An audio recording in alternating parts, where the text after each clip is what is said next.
Good morning, all of you. I am Prabhakar Kumar, and today I am going to discuss on the topic of rate and regulation of respiration. Basically जो respiration के बारे में already explain कर रखे हैं. respiration क्या है? The process of exchange of gases.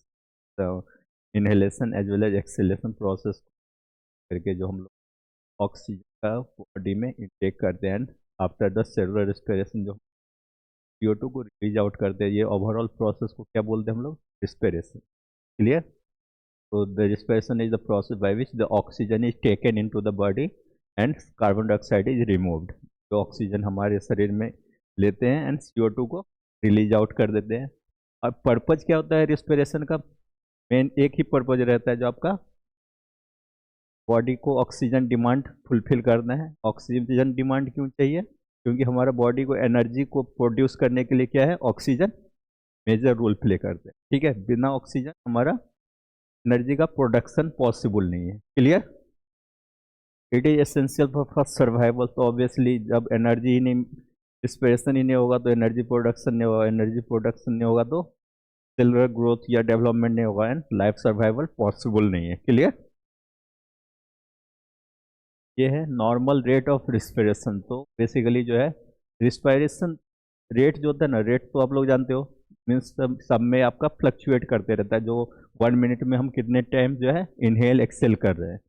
Basically जो respiratory rate changes according to the age, means बहुत सारा age factor means different different age group रहते हैं. तो सब में जो है ना सेम रिस्पिरेशन रेट नहीं होता है. क्लियर? तो एक होता है नियोनेट्स क्या, जो एकदम नवजात बच्चा. क्लियर?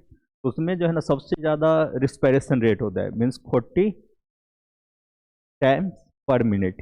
क्लियर? वहीं आपका जो 1 साल से या 1 साल से ज़्यादा एज का जो बच्चा है, ठीक है, अंडर 2 ईयर्स, तो उसमें कितना होगा? 30. जैसे जैसे आप एज बढ़ते जाएगा ना तो रिस्पिरेशन रेट कम होते जाता है.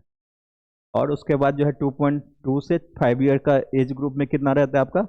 24 टाइम्स. एंड एडल्ट में आपका 10 to 20. नॉर्मली 15-16 जो है कॉमन होता है सब में, मीन्स एवरेज लेके चलते हैं. तो एंड जो एल्डरली रहता है तो इसमें भी थोड़ा बहुत फ्लक्चुएट होगा. क्लियर?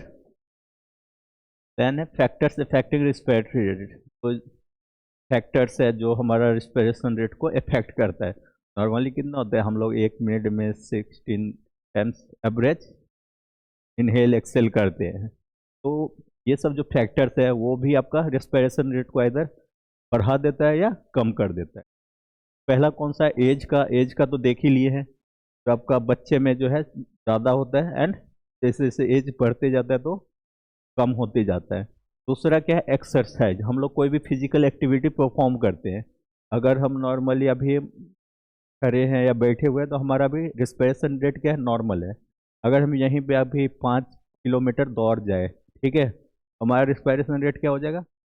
बढ़ जाएगा. क्योंकि उस वक्त क्या होगा? हमारे बॉडी में एनर्जी का डिमांड बढ़ेगा. एनर्जी का डिमांड बढ़ेगा, एनर्जी प्रोडक्शन के लिए ऑक्सीजन का डिमांड बढ़ेगा. एंड ऑक्सीजन डिमांड फुलफिल करने के लिए क्या होगा? रिस्पिरेशन रेट फास्ट हो जाएगा. क्लियर? देन बॉडी टेम्परेचर भी आपका इम्पैक्ट करता है. आप लोग देखोगे जो बॉडी का टेम्परेचर अगर कम है तो रिस्पिरेशन रेट भी थोड़ा कम रहता है. ठीक है, बढ़ने पे क्या होता है? थोड़ा वो भी बढ़ जाता है. क्लियर? फिर आपका इमोशंस में क्या आता है? जो sympathetic activity, fight, fear and flight, ठीक है, या एंजाइटी, तो इसमें भी आपका रेस्पिरेशन रेट अलग होता है. जैसे अभी हम कुछ ऐसा चीज देख लिए तो डर लग गया, ठीक है, तो उस वक्त क्या होता है? हमारा हार्ट बीट बढ़ जाता है. हार्ट बीट बढ़ने का पर्पज क्या होता है? ब्लड का सर्कुलेशन तेज होता है. एंड ब्लड अगर तेजी से सर्कुलेट करेगा तो क्या होगा? हमारा रिस्पिरेशन भी बढ़ता है, ज़्यादा अमाउंट ऑफ ऑक्सीजन हम लोग लेते हैं. ठीक है. अब भागना भी तो होता है ना डर से, उसका भी तो डिमांड फुलफिल करना पड़ेगा ना. क्लियर? फिर आपका आता है डिजीज में आपका जो अस्थमा, जो ऑटो इम्यून डिजऑर्डर है, तो इसमें क्या होता है ना, जो एलर्जी हो जाता है, एलर्जिक रिएक्शन होने की वजह से क्या होता है? हमारा रिस्पिरेटरी डिजऑर्डर है, अस्थमा एंड निमोनिया. ठीक है, तो इसमें भी जो है ना, जो सफोकेशन, हाफना शुरू हो जाता है. तो हाफना क्या होता है? रिस्पिरेशन रेट बढ़ जाता है. मीन्स हमारा वो ड्यू टू आपका म्यूकस डिकॉन्जेशन क्या हो जाता है? ब्लॉकेज हो जाता है हमारा आपका लंग्स का जो सेक एल्विलाई में. ठीक है, जिसकी वजह से क्या होता है? उसको ऑक्सीजन का डिमांड फुलफिल नहीं हो पाता है, जब ब्लॉकेज कर देगा तो ऑक्सीजन नहीं ना जा पाएगा, तो जिसकी वजह से क्या होता है, जो और तेजी से वो हांफना शुरू कर देता है। Clear. Then regulation of respiration, तो बेसिकली जो रेगुलेशन मीन्स क्या होता है, तो उसको रेगुलेट करता है, आइदर बढ़ा रहा है या कम कर रहा है। ठीक है। रेगुलेशन का कब काम आता है, जब कोई भी चीज़ नॉर्मल रेंज से आइदर कम हो रहा है या ज़्यादा हो रहा है, तो डिपेंड करता है जो आपका कौन सा एक्टिविटी वहाँ पे परफॉर्म हो रहा है। जैसे हमारा नर्वस में ही लेते हैं तो सिंपैथेटिक पैरासिम्पैथेटिक हो जाता है। ठीक है। तो respiration mainly controlled by nervous control and chemical control. Chemical control कौन सा होगा, जैसे हमारा CO2 का कंसंट्रेशन बढ़ जाता है, उसमें क्या होगा, जो आपका ऑक्सीजन रेट बढ़ाना है, ठीक है ना, तो क्या होगा उस वक्त रिस्पायरेशन रेट बढ़ जाएगा। मीन्स O2 का कंसंट्रेशन ज़्यादा है बॉडी में तो रिस्पायरेशन रेट कम हो जाएगा। क्लियर। फिर आता है आपका नर्वस कंट्रोल ऑफ रिस्पिरेशन। तो बेसिकली जो इसको कैसे ये होता है, तो it is control by the respiratory centre. जो हमारा रिस्पिरेटरी सेंटर है, जो हमारा ब्रेन का मेडुला ओब्लंगेटा वाला रीजन में प्रेजेंट रहता है, तो वो उसको कंट्रोल करता है रिस्पिरेशन रेट को। तो इसमें क्या होता है, it sends nerve impulses to the breathing muscles. ये क्या करता है, ब्रीथिंग मसल्स कौन सा हमारा बॉडी का, इंटरकोस्टल मसल्स एंड डायफ्राम था ना।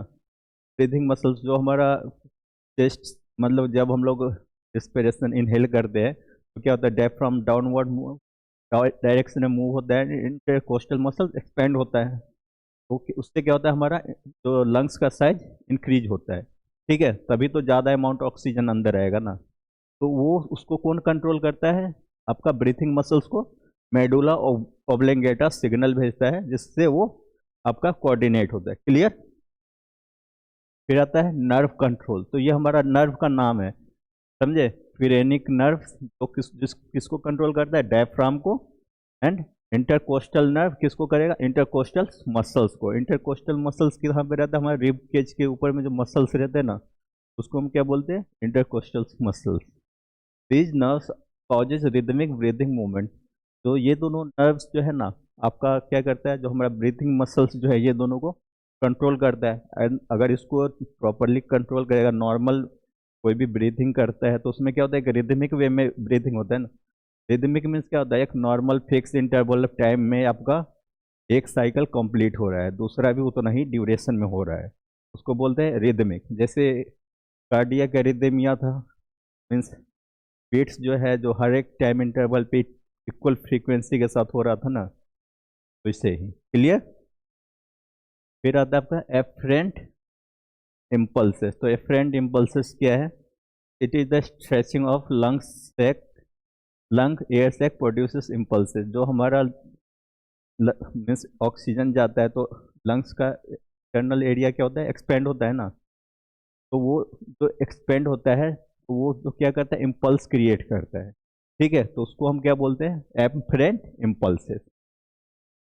समझ में आया।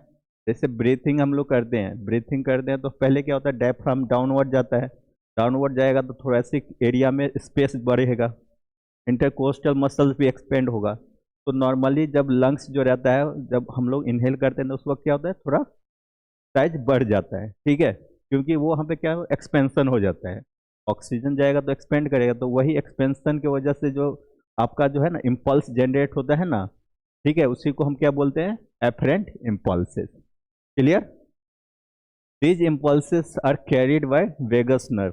तो हमारा वेगस नर्व जो रहता है बॉडी का, तो वो उसको कोऑर्डिनेट करता है, ये हमारा ब्रेन से डायरेक्ट लिंक रहता है। They reach to the respiratory centre, ये कहाँ पे इसका लिंक रहता है, आपका मेडुला ओब्लंगेटा, जिसको रिस्पिरेटरी सेंटर कहते हैं, उससे लिंक रहता है। हम लोग जानते हैं ऑब्वियसली, जो ब्रेन जो है हमारा बॉडी को कोऑर्डिनेट करता है, कब क्या कौन सा एक्टिविटी कितना रेट के साथ परफॉर्म करना है, तो ये सिग्नल किसको देगा, मेडुला ओब्लंगेटा वेगस नर्व को। वेगस नर्व किसको देगा, मसल्स को देगा, जो हाँ आपको क्या मीन्स क्या, जो कब कॉन्ट्रैक्ट करना है, कब डायलेट करना है। क्लियर। फिर आता है आपका केमिकल कंट्रोल ऑफ रेस्पिरेशन। तो केमिकल से कैसे ये कंट्रोल होता है, तो it is mainly control by carbon dioxide level in the blood.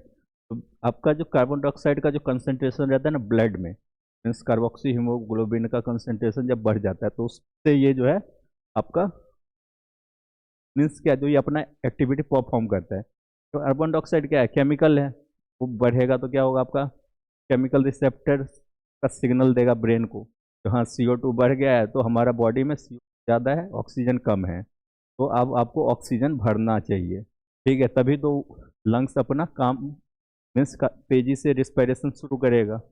तो CO2 directly affect the respiratory centre actively, तो जिसकी वजह से क्या होगा, जब CO2 का कंसंट्रेशन बढ़ेगा तो वो सिग्नल देगा ब्रेन को, ब्रेन का मेडुला ऑब्लेंगेटा को, मेडुला ऑब्लेंगेटा फिर सिग्नल देगा आपका इंटरकोस्टल मसल्स को, जो आपका डायफ्राम एंड इंटरकोस्टल मसल्स को, जो आप अपना स्ट्रेच कीजिए और रिस्पिरेशन प्रोसेस को तेजी करने के लिए। क्लियर, दोनों समझ गए ना आप, केमिकल एंड आपका एक और कौन सा था, नर्वस फैक्टर। फिर है effects of carbon dioxide. Carbon dioxide क्या इफेक्ट करता है, जब आपका CO2 का कंसंट्रेशन बढ़ेगा तो उसको क्या होगा, रिस्पायरेशन रेट बढ़ जाएगा। क्लियर, डायरेक्टली प्रोपोर्शनल है, CO2 बढ़ेगा तो ये बढ़ेगा, CO2 घटेगा मीन्स रिस्पिरेशन घटेगा। It maintains normal breathing automatically, यही जो है आपका नॉर्मल ब्रीथिंग को रेगुलेट करता है। ये हमारा कब होता है, जब ऐसा कंडीशन में हम लोग जाते हैं, जैसे आप कोई ऐसा जगह हम चले गए जहाँ पे CO2 का कंसंट्रेशन ज़्यादा है, या CO2 का कंसंट्रेशन ज़्यादा कब होता है, जब O2 का कंसंट्रेशन कम होता है।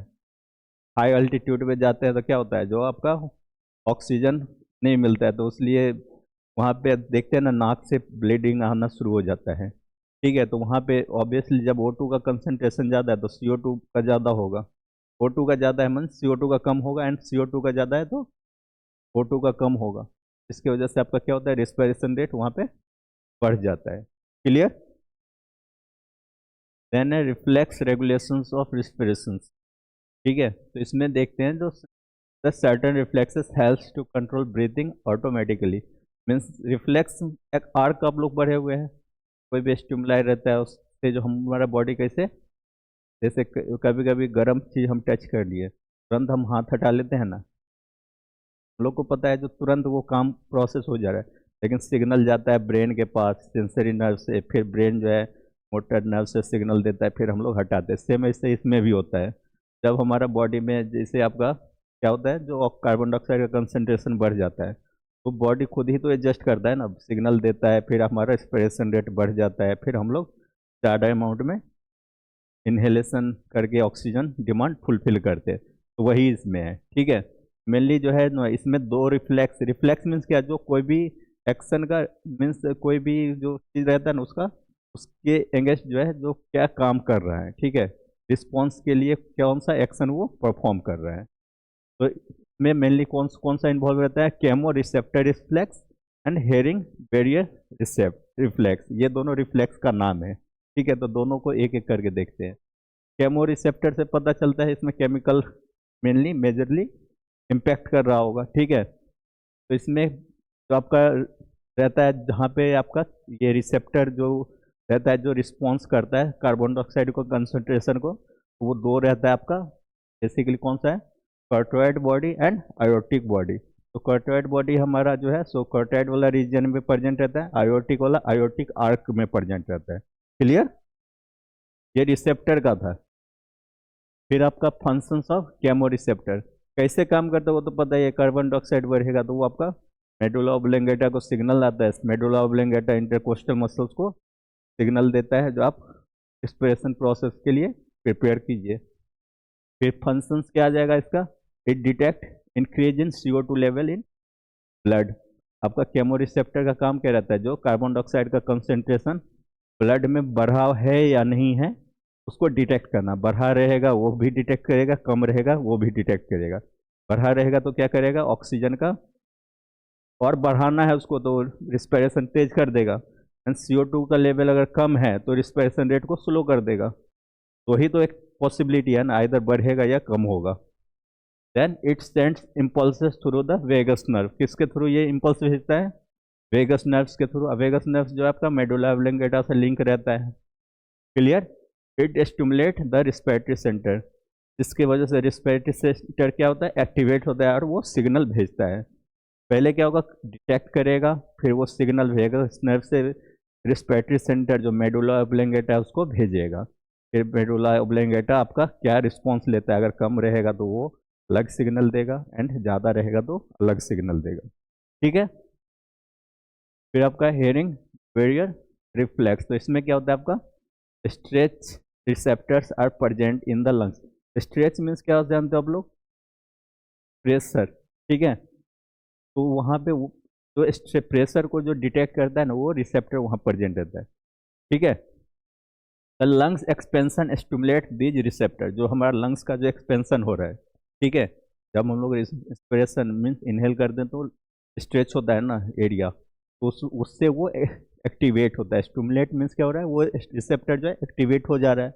इसकी वजह से they stop the inspiration and prevent the over inflation. तो इसके वजह से क्या होता है, जब ज़्यादा एक्सपेंशन होगा मीन्स क्या, जो ज़्यादा ऑक्सीजन आ रहा है तो उससे वो जो है रिसेप्टर एक्टिवेट होता है, जिसके बाद वो क्या करता है, थोड़ा देर के लिए इनहेलेशन प्रोसेस को रोक देता है।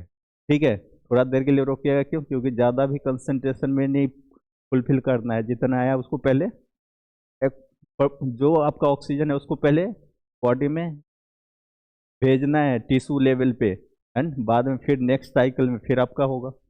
ठीक है, तो ये आपका मेनली स्ट्रेच के डिपेंडेंट था मीन्स प्रेशर पे, और एक था केमिकल पे। ठीक है, देन है importance of hearing barrier reflexes, तो इसका इम्पोर्टेंस क्या है, तो it protect lungs from damage.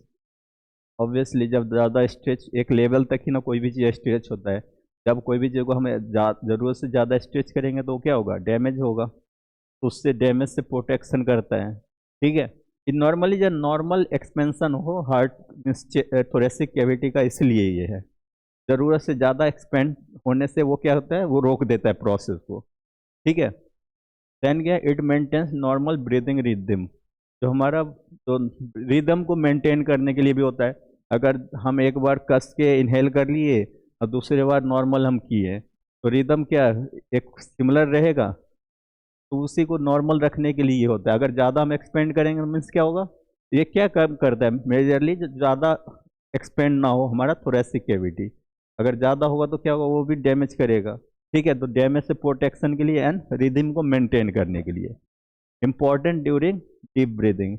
इसका मेजर रोल कब रहता है, जब हम डीप ब्रीदिंग करते हैं, जैसे नहीं होता है गहरी सांस लेते हैं एक बार उसमें। क्लियर। फिर आपका क्लिनिकल इंपॉर्टेंस देखते हैं इसका, it helps in understanding the respiratory disorder.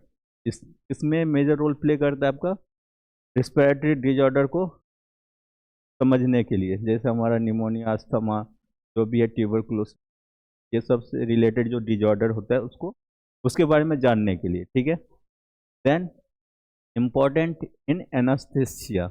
एनास्थेसिया बहुत सारा हम लोग रहते हैं ना, तो एनास्थेसिया हम लोग बेसिकली काम क्या रहता है, जो बॉडी में पेन को, मतलब क्या, जो पेन को रिड्यूस करना होता है, जो पेन का सेंसेशन ना है। ठीक है, तो उसको मीन्स एनेस्थेसिया का स्टडी में भी आपका इसको भी समझना जरूरी होता है। ठीक है, क्योंकि बहुत सारा एनेस्थेसिया होता है जो हम लोग रिस्पिरेटरी रूट से भी देते हैं। यूजफुल इन इमरजेंसी मेडिसिन, आपका इमरजेंसी मेडिसिन तो इमरजेंसी केस में जो होता है, ठीक है, तो उस केस में भी आपका इसका मेजर रोल रहता है आपका रिस्पिरेटरी रेगुलेशंस। क्लियर। फिर समरी में देखते हैं, the respiratory rate varies with age. तो रिस्पिरेशन क्या है, जो आपका एज से वेरी करता है, मीन्स बच्चे में ज़्यादा रहता है, एंड जैसे जैसे एज बढ़ेगा देन रिस्पिरेटरी रेट भी आपका बढ़ते मीन्स कम होते जाएंगे। ठीक है, respiration is control by nervous and chemical mechanism, जो आपका नर्वस मैकेनिज्म से as well as chemical mechanism से भी ये रेगुलेट होता है। नर्वस में कौन सा करेगा, जो आपका सिंपैथेटिक पैरासिम्पैथेटिक एक्टिविटी है वो। फिर केमिकल में आपका CO2 का कंसंट्रेशन आइदर ज़्यादा है या कम है। Then reflexes helps to maintain normal breathing, जो हमारा रिफ्लेक्सेस जो है, तो भी रिफ्लेक्स था आइदर केमिकल से रिलेटेड था या स्ट्रेच से रिलेटेड था। तो मेन काम क्या रहता है, जो हमारा एक तो थोरेसिक मीन्स कैविटी को, हमारा ये कौन सा है, लंग्स को प्रोटेक्शन देना भी होता है, दूसरा क्या है, नॉर्मल और रिदमिक वे में ब्रीदिंग को प्रमोट करना भी होता है। तो आज के लिए इतना ही, थैंक यू।